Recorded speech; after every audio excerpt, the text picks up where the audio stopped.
we'll start with a meditation, and we'll base it on the text here on page 9, towards the bottom, when we're doing this investigating the meditator. Who is the meditator?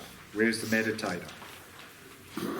And it says there, that is, investigate the way in which the person appears to the mind, the way in which the person is apprehended by the mind, and the way in which the person actually exists.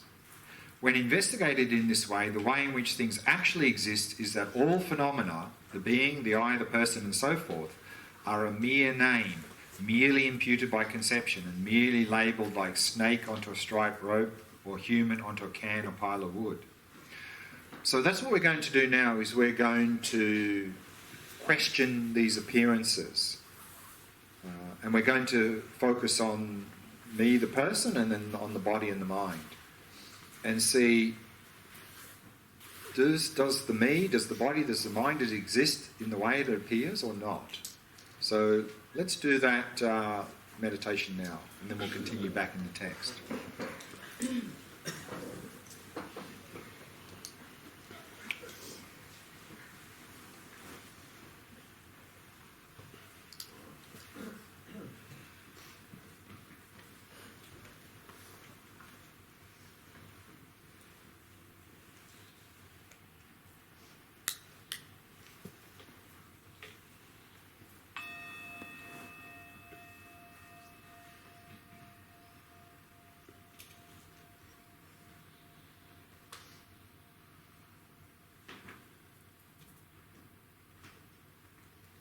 Setting the body into a state of relaxation, stillness, and vigilance.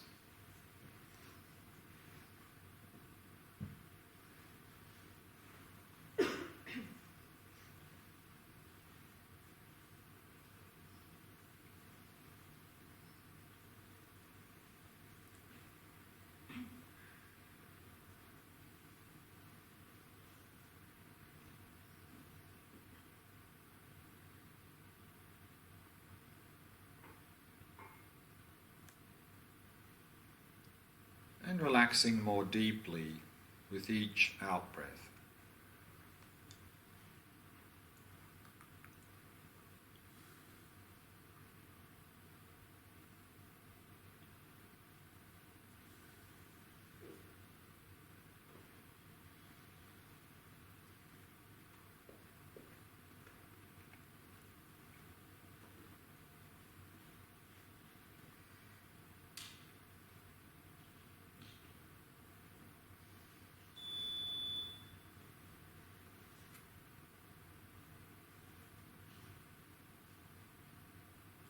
And with each out-breath, letting go of any thoughts that may have arisen, happily releasing them.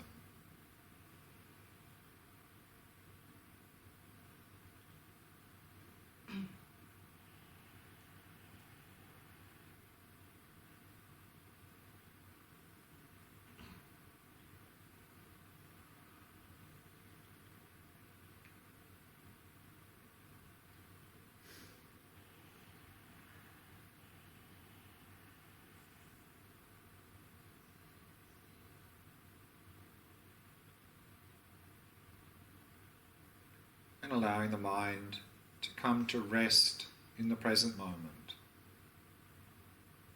And simply becoming aware of the rhythm of the breath.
So now we can begin our Vipassana practice of questioning appearances.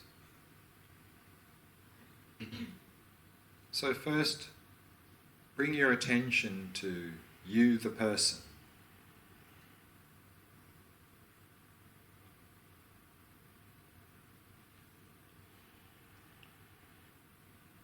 Do you, the person, seem to exist there from its own side, existing objectively?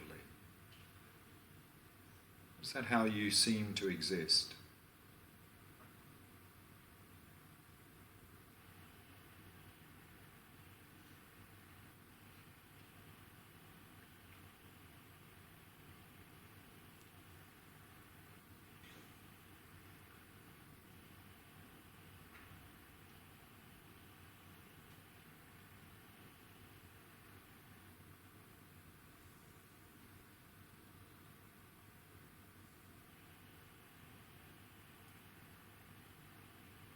Now investigate. Do you exist in that way? Do you exist objectively? Do you exist from your own side?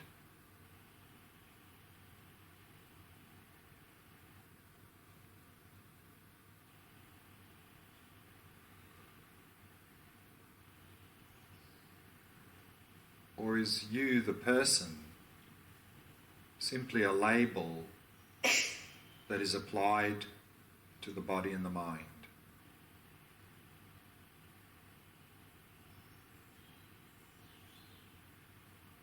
Look closely.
Now shift your attention to the body. How does the body appear to exist?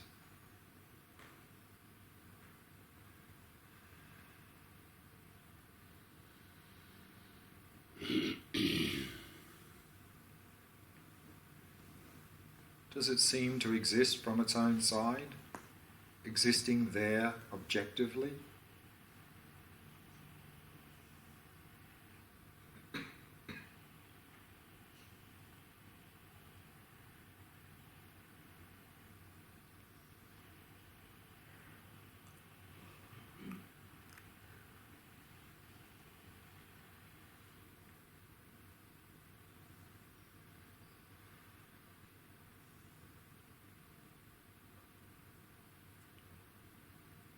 Now investigate closely. Does the body in fact exist like there? Exist like that there? Existing objectively from its own side?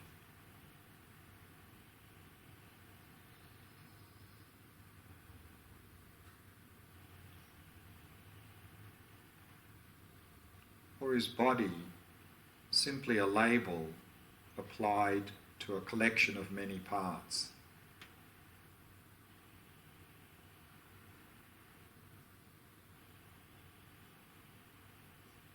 Look closely.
Now shift your attention to the mind.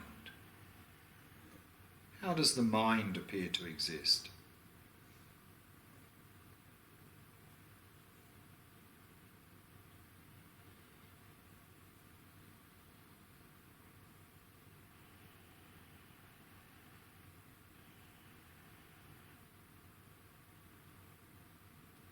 Does the mind also appear to exist there from its own side, existing objectively?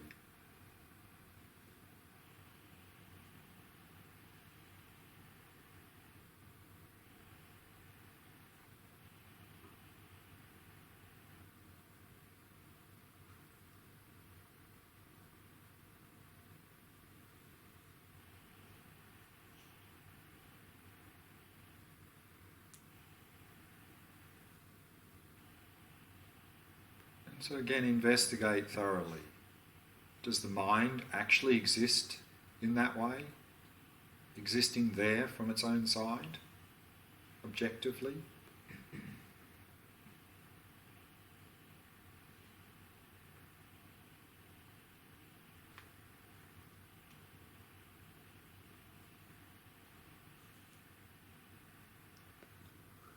Or is mind simply a label applied to a collection of many moments of experience?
And then release all appearances and allow the mind to come to rest.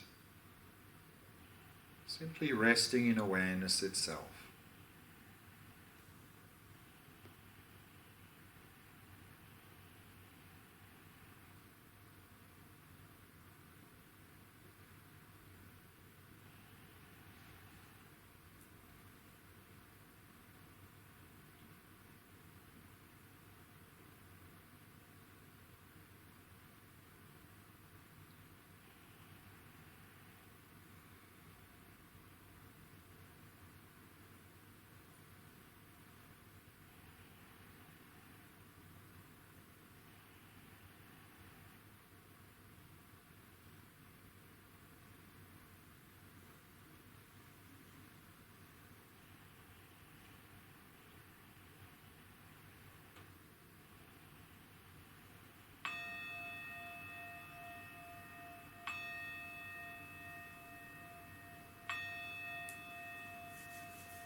So we'll go back to the text. We're towards the top of page 10.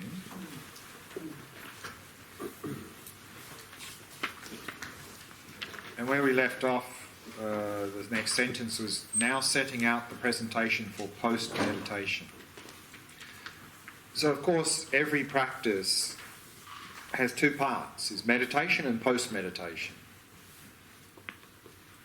So meditation, of course, to internalise, and post-meditation to continue to cultivate that practice outside of meditation. So what are we to do here with this emptiness practice post-meditation? Let's have a look. It says, then again he's quoting Nagarjuna, it says, the person is not an ultimate since it is a collection of 6 elements. And then it says after in the commentary, after arising from that meditative equipoise, if you investigate, it is true that the person that mistakenly appears to us due to our own mind being under the control of the demon of ignorance does in fact not exist. Nevertheless, the being, the I, the person, the mere I definitely does exist. Furthermore, the way in which it does exist is that, like imputing human onto a can and snake onto a striped robe, person is a mere name imputed upon the mere collection of the 6 elements or the 5 aggregates. It is a mere sign, merely imputed by conception, and it is not an ultimate. It is merely dawning as a dependent arising that is empty like an illusion. Develop that conviction and then meditate. So what it's saying here is that in daily life, to support our emptiness practice of looking for me, the person, we are, and remember that emptiness practice was early in the text said it was a space-like meditative equipoise, that trying to find that me in meditation, we don't find it's a space-like experience. So that is the meditative part of the practice. The second part of the emptiness practice, maybe it's good to put this on the board,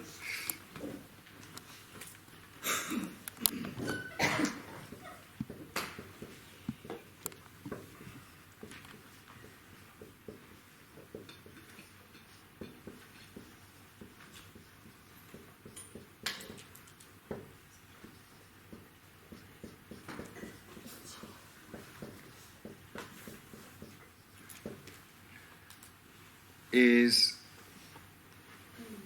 that the meditation practice is the space-like emptiness practice. That experience of emptiness is like space, it's like a mere absence and not finding.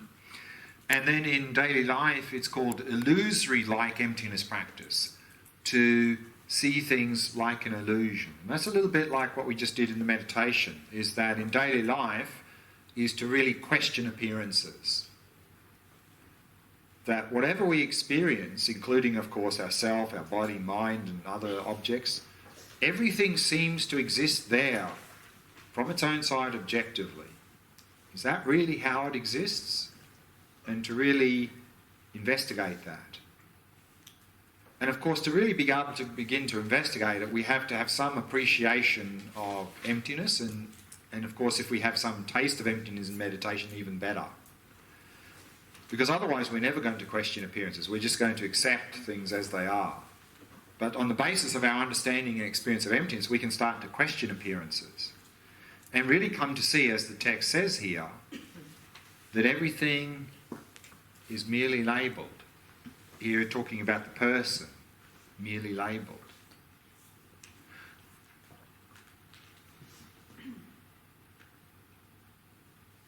So of course, yesterday, when we were talking about the merely labelled, we were using the example of the pen.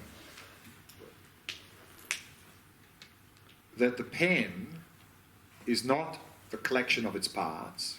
The pen is something merely labelled depending on the collection of the parts. That's the pen that exists, the dependent pen. Similarly here, me, the person, is a person, it says here, merely imputed upon the mere collection of the 6 elements or the 5 aggregates. The 6 elements were those elements we looked at in the previous page, and the 5 aggregates here is a very standard presentation describing the basis of a person. But to simplify again, what we can say is that the first aggregate, the form aggregate, is the body, and then the other four aggregates in that presentation collectively is the mind. So what we can simplify here and say is that the person is merely labelled upon the body and the mind. That's the me that exists. Because often when we come across this emptiness practice, looking for the me and not finding, then often people ask the question then, well, who is the me then that exists? Who is the me that moves through life? Who is the me that goes from life to life and so forth? Technically speaking, nothing goes through life. Because again, let's use the example of the cup. Superficially, it seems like there's a cup there moving through time. But if we look closely there, is there actually a cup moving through time? Is there any entity moving through time? Or is there, if we really look very closely, is there just change happening? Constant change, a flow of change.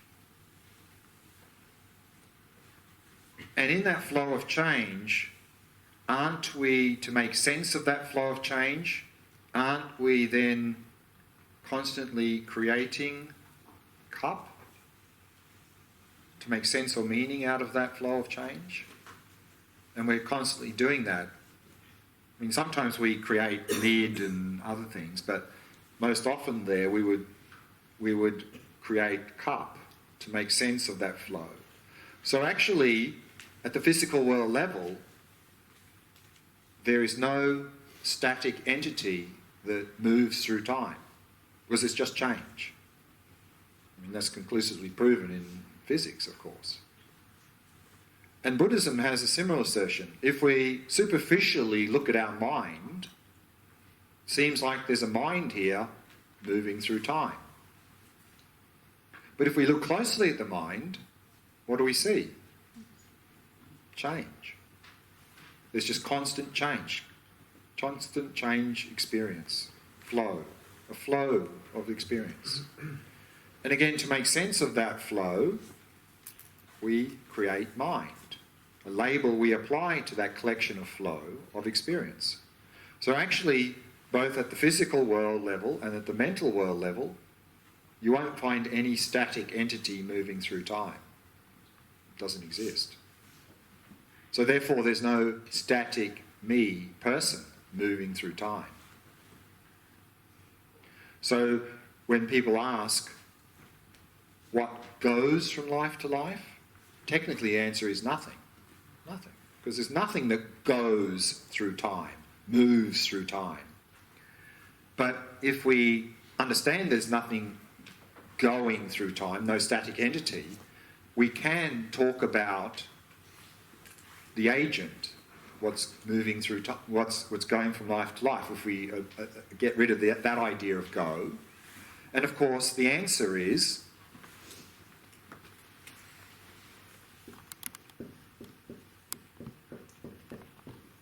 what's the mere I? The I that is merely labelled. For example,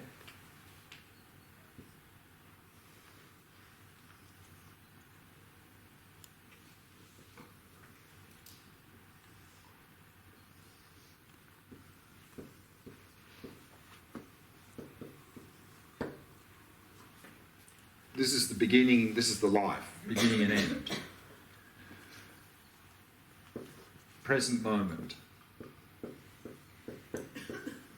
So in the present moment, the me that exists now is a me that is merely labelled on the basis of the mind that is present and the body that is present now. That's the me that exists now. And in every point in the life, that's the same. We have the me that exists in every point is the me that is merely labelled on the basis of the body and the mind that is present at that time. And of course, we go down one level. the body in the present moment is not some objective thing. The body is merely labelled on the collection of the parts that is present in the present moment. And every part we have, the hand is merely labelled on the collection of parts. We can keep going down, down, down, down, down, and there's never a bottom. Because whatever level we get to, that is merely labelled on the collection of parts.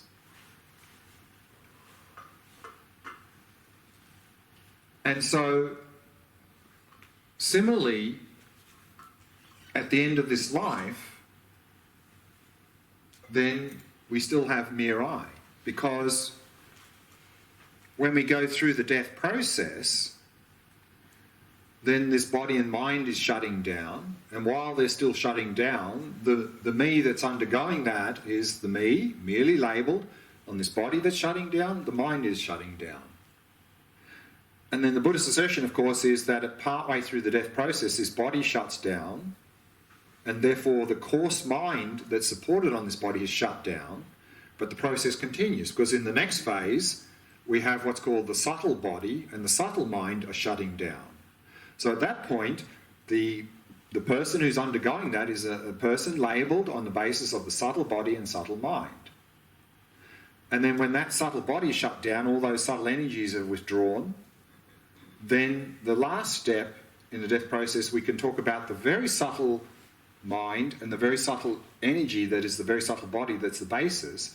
And the person who's undergoing the process is an I labelled on that basis, on the very subtle mind, very subtle body. But of course, once we've gone past that first stage where this body is shut down and we go to the more subtle mind, subtle body, the person, of course, is no longer human, but it's still a person. And then the Buddhist assertion is after this point, we go through this intermediate period called the bardo, where we take on a subtle body and a subtle mind. So the person who's undergoing it is a me labelled on that subtle body and subtle mind. So again, not human, but a person. And then when we're going to take rebirth and we're going to be human again and we connect with the fertilised egg in the womb, then again we have now the person undergoing that is a person merely labelled on the basis of the mind and the fertilised egg in the womb. So then now we can talk about human again. But in all that, throughout that whole process, it's the mere I that is undergoing the process. But again, the mere I, the merely labelled me, which is the only me that exists, of course, is not a static entity moving through time.